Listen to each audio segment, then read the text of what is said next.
Hey traders, Raghee here. We know what the major narrative today has been regarding the sell-off. It's the first Monday of the new year, and right off the bat, we get stocks selling off in front of the Georgia runoff election.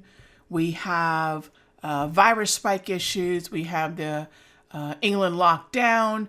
The new strain of that variant is in New York. I mean, on and on and on. So there was plenty for the market to have to digest as it kicked off the first trading day of the new year. And mind you, this is after the run up into the end of the year, the Santa rally, the window dressing rally, call it what you will. The most difficult thing about this rally, and this is where I'm looking at opportunities that really, if they were to if we would have seen these types of sell-offs, not today, not in the here and now, but say 10 days from now, the 9th to the 17th is the window of time that I'm looking at for a potential mid-month seasonal January pullback. That would actually put us in the week of the 11th, even into the week of the 18th of this month.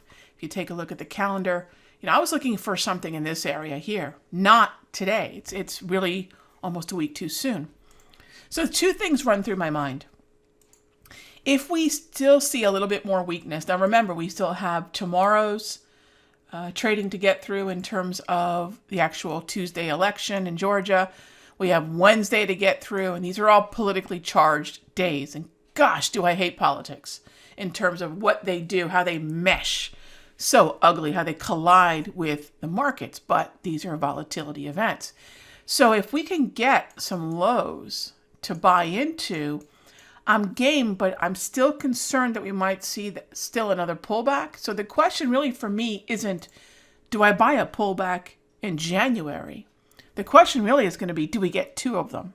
Or is the market just going to go ahead and do that window undressing with this particular sell-off? And that's where I think it makes sense to be a little prudent, because we simply don't know, right? I think if this were the middle of the month, I'd give this market a minor low or an inside day, and off to the races I would be, just like I was back earlier in December, right? This isn't that, because again, we have a different narrative affecting the market in this area, and we still have that window that I'm still concerned about whether we get that unwind, that mid-month unwind, or not. And as long as that's lingering, let's stay really nimble. What I'm going to do in the premium video is go over that the directional bias is still very much bullish. Even though we have one big sell-off day, the probability is that we're still going to be looking for long trades.